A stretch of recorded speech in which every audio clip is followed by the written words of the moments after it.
Well, I haven't looked at it. I will be looking at it. They're showing me tomorrow morning. They're showing me that there's a trade on. And trades, I have not been in favor of the trades they've made, but I'll be taking a look tomorrow. We'll announce something tomorrow. Don Jr. and some of your team just got back from Greenland. What's the price tag? Well, maybe no price tag. You know, look, we're going to have to see what happens because Denmark, we need this for national security. We need Greenland very badly. You look at the Russian ships, the China ships, they're all over the place. They're, you know, surrounding. Now, they have for a long time. That's a lane. But we need that for national security. So I don't know that Denmark has any right, title, and interest, so we're going to find that. But I can tell you, you saw the clips that were released. The people of Greenland would love to become a state of the United States of America. We were greeted with tremendous love and affection and respect. The people would like to be a part of the United States. Now, Denmark maybe doesn't like it, but then we can't be too happy with Denmark, and maybe things have to happen with respect to Denmark having to do with tariffs. Because they have to do this, I think, for the free world. We need that to protect the free world. It's very important, and getting more important every year. When you were with all the Republican senators yesterday in Washington, which of your nominees do they think are going to have the hardest time getting confirmed?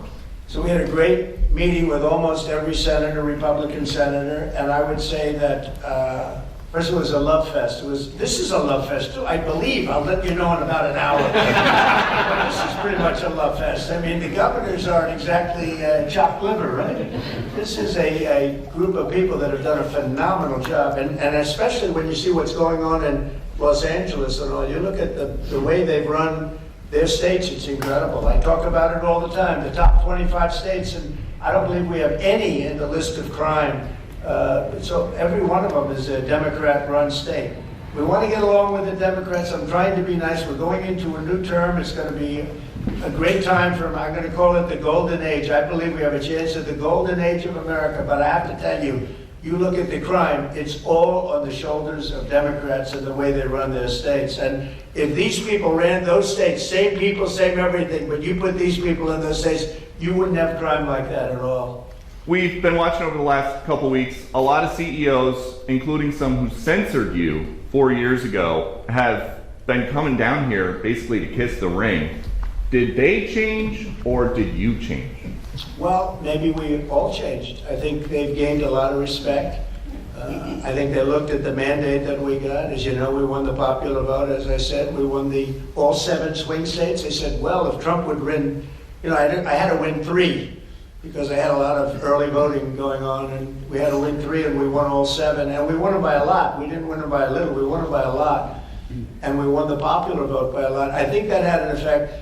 I also think it's like, let's get something done. You look at what happened with Facebook today and yesterday, what they announced, that was a big concession from them. I mean, they went from I call them the unlocked boxes. They call them lock boxes. I call them the unlocked boxes because they seem to be unlocked a lot of times.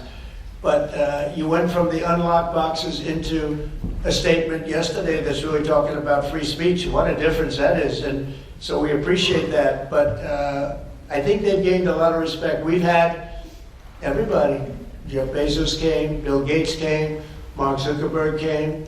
Many of them came numerous times. The bankers have all come. Everybody's coming.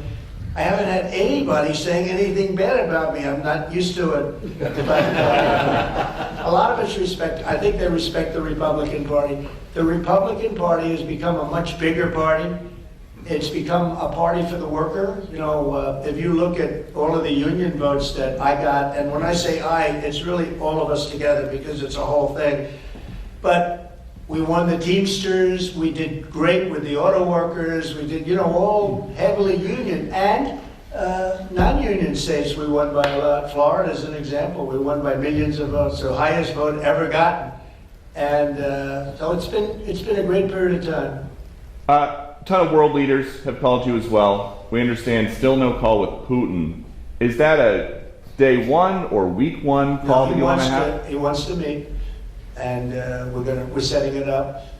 President Xi, we've had a lot of communication, and we have a lot of meetings set up with a lot of people. Some have come, but I'd rather wait till after the 20th. And when you say meet with Putin or meet with Xi, do you guys want to have some kind of a summit, or are they going to come here? To be determined, but President Putin wants to meet. He's said that even publicly. And we have to get that war over with. That's a bloody mess. Soldiers are being killed by the millions. I looked at some very graphic pictures yesterday. The soldiers that are being killed, it's a flat field. The only thing that stops the bullet is a body. These are it's a very, very flat land. And the soldiers are fighting, and they are dying by the hundreds of thousands. And not to mention the towns and the cities which were, largely demolished.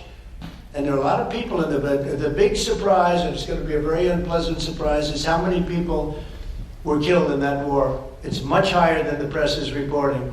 When a building comes down, these are big buildings, they're 2 and 3 blocks long, different kind of construction. They're long and not that tall in many cases, but they're 20 stories. But when a building like that comes down and they say nobody was injured, no, a lot of people were killed. I think the numbers are going to be much higher. And that's a war that would have never happened if I were president, and it's a war that I'm going to try really to stop as quickly as I can. The number of people dying on a daily basis, and I get the reports every single day, and largely soldiers at this point, but the number of people, both Russia and Ukraine, it's staggering. When you threatened tariffs on Canada a couple weeks ago, Justin Trudeau rushed down here. He wanted to make nice. Now he's on the way out. Is that what you wanted? I didn't think he was going to quit. He probably saw the numbers. Look, I called him Governor Trudeau because they should be the 51st state, really. It would make a great state. And the people of Canada like it. They pay lower taxes. They have virtually no military. They have a very small military. They pay less than 1%. They're about the lowest payer in NATO. They're supposed to pay much more. They haven't been paying. They have a lot of problems. And I was with Wayne Gretzky. I said, Wayne, would you like to be the governor of Canada? I can't imagine anybody doing any better than Wayne. Wayne was not too interested. But I think you probably would have liked statehood. He's a friend of mine. He's a great guy. He's the great one. We call him the great one, right? He's a great hockey player. But I will say this. I think that it was stated pretty strongly a couple of weeks ago about Canada, and people laughed, and now they're all saying, well, it's very interesting. And I say from the standpoint of the United States, we're subsidizing Canada $200 and $250 billion a year. We have massive deficits. They've taken about 20% of our car business. I'd rather do it here. We could put tariffs on that. We don't have tariffs on them yet, but that will happen. But they've taken about 20% of our car business. I'd rather have it done in Detroit or have it done in South Carolina or any other state that does cars, and we have a lot of them. We don't need Canada for that. We don't need Canada for lumber because we have big forests that we have, not utilized. In some cases, they're protected, which I can take that protection off. And you take down a tree and you grow a better tree, and that's pretty common. But we don't need anything. We don't need their fuel. We don't need their energy. We don't need their oil and gas. We don't need anything that they have. And I said to Trudeau, I said, why are we subsidizing you $200 and $250 billion a year? He said, I really don't know. And I said, well, I don't know either. I said, what would happen to Canada if we didn't? He said Canada would be obliterated if that happened. I said, then Canada should be a 51st state. That's where we are now. A story that kind of disappeared very suddenly. Do you have any idea whatever happened to the drones? What happened to drones? Well, you had said that you thought the government knew what was happening with these drones over New Jersey. There were some by Bedminster. I don't know. They're over Bedminster a lot. So what happened? I'm going to give you a report on drones about one day into the administration, because I think it's ridiculous that they're not telling you about what's going on with the drones. And it's not only with me. Glenn was telling me today that in Virginia they have drones all over the place too, and nobody's reporting it. I don't know why they're not. Do you want to say something about that? Just one quick comment.